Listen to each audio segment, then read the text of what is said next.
is going on, my beautiful people? Today I'm going to be teaching you guys how to rig up a wacky rig, where to fish it, and hopefully show you guys how to catch some fish on it in the process. So to get started with a wacky rig, I want to talk a little bit about the setup that I would fish it on. Now this right here is my Lose Mock Crush Speed Spin. It's an 11 ball bearing system with one ball bearing being for a reverse function. It is a, let's see, how long is this rod? It's a 7-foot medium fast tip rod. So it's really good. I love this thing for finesse fishing. That's why I picked it up.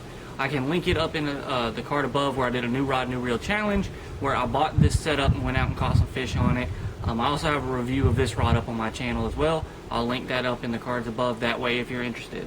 Before clicking off of this video to go watch those, make sure you guys continue to watch this one through to the end so you can learn some finesse tactics to use on this rod and reel combo. On here I do have 10-pound fluorocarbon line. I'm going to go ahead and open up this bell and set this down to the side for later. So now that we've talked about what combo or rod and reel setup you would be using, any sort of spinning gear would be great for a wacky rig. You could probably get away with using casting gear. I wouldn't personally do that, but you know, if your casting gear is good and you can throw light lures with it, by all means you could probably get away with that casting gear. As far as what kind of hooks to use, really you could use any kind of hooks that you want, but they do make special hooks. The ones that I've had great success with are little octopus hooks, and they make separate wacky rig hooks that are weedless, and I have some of those as well that I'll use if I'm fishing a grass lake or just a little bit more heavy cover. I'll throw these on, and what that guard does is help to keep the grass off of the barb so you guys can catch a couple more fish. Now when I was out fishing the other day, I was throwing these, and I actually lost one of these because it got stuck in some branches, and I threw this on. One thing to be wary about this is you have to be able to set the hook through this brush guard in order to get into the fish's mouth, and I missed several fish with these because sometimes it can be hard to get this out of the way in order to catch a fish. My favorite way of doing it is with just a octopus hook like this. It's kind of a smaller hook, but it works really well, and I feel that with the finesse style of wacky rig, I use it in really clear water, that the hook itself needs to be kind of smaller and the line needs to be a thin diameter or the fish are going to see it, and it's going to throw off whatever action that you're trying to present. To show you exactly what the setup was that I was using, that I'll be using later in this video to show you where to catch the fish, I was using a 5-inch black and blue flake lunker log. I've lost all the ones I was using that day, or I would rig up with this one, but I just don't want to hook that worm up yet. So what I do have is I actually have a slim shake. Now the way that I would tie this on is with a polymer knot, and I'll get a close-up of this, but essentially you just want to come in the front of the eye, pull some line through, take that same piece of line, go back through the eye of the hook to basically create a loop in your line with both ends coming through the knot, as you can see, just like so. Then all you want to do is an overhand knot to start with, put that through like so, and then you have your basic overhand knot. Now you want to take your loop, run your hook right through that loop that you created, and then pull everything nice and tight. And essentially what you did was you wrapped the hook through that line. So the only way that that's going to come untied is if your line breaks. That knot's not coming untied. Slide off your tag in, and you guys are ready to go ahead and rig up your worm. As far as hooking the worm, you have a couple different options.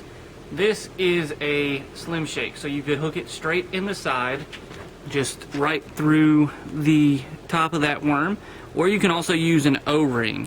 Now a lot of people will use an O-ring, and it helps to keep your worm on a little bit better, but if you hook it just like so, you're going to have just the amount of success as well. And what that's going to do is it's going to allow this worm to free fall and kind of vibrate and shake like these worms will do, and that's going to allow those fish to just come by and pick up the worm. Another way I've seen people rig them is I've seen people just take and rig them in the back up and down like so, kind of like a Nico rig, and this is just another way of rigging them, just to give basically that same presentation but allow your hook to be more up, so when you set the hook it's going to go straight into that fish's mouth. So what I have here is actually my O-ring tool. This one's by Field & Stream. It's got a big fat opening, and then it's got a end with a nail on it that you put plenty of O-rings on, and that's kind of what the presentation is. So all you have to do is take your worm, run it in this hole, get the location that you want that O-ring to go to, slide that O-ring up, and then it's going to wrap around the worm. Then you just take your hook, hook it through the O-ring on top of the worm, and it's going to sit just like this presentation. So just imagine that O-ring is over it. You don't necessarily need that O-ring. You can do it just the same as this, but if you have that O-ring, you can use that. I haven't really found a difference in having an O-ring versus not having an O-ring. But yeah, guys, that right there is how you hook up the Wacky rig. And now all you got to do is get out to the water and do some finesse fishing to try to catch these fish. So this presentation of the Wacky rig is one of my favorite finesse ways of catching fish.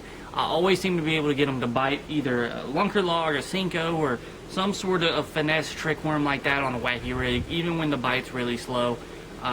I haven't caught very many big fish on it. I know you can catch big fish on it, but it's a numbers game, and if you guys are struggling to catch some fish and just need a tactic to use to catch some fish, I highly recommend the Wacky rig. Now what I'm going to do is I'm going to actually take you guys out to the water where I was using this with that black and blue fleck lunker log, and I'm going to show you guys how to fish it and where to catch some fish with it. So y'all stay tuned for this video, and hope you guys enjoy the rest of the fishing content. Got me a little bass. Oh, octopus hook did it to him.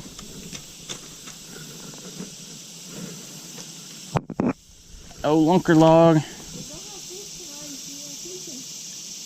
Little lunker log, he ain't big enough to keep.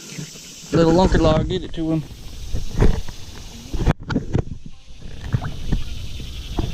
Nice little Wacky rig with a black and blue fleck lunker log. That's how you want them to eat a Wacky rig. That right there is how you want them to eat it. Nice little 1 pound, half-pound bass. We're in a creek or a little river, and there's lots of timber, there's lots of laydowns, so all I'm really doing is just trying to skip up under the laydowns or as close to that cover as possible, because that's where those fish are going to be in the summer. And then I'm just letting it kind of slow fall and watching my line, and as I see my line to start move, that's when I realize I got a fish, and I'll reel up my slack and set the hook. Let's try the old Wacky rig back out. Throw it at some more of this isolated cover.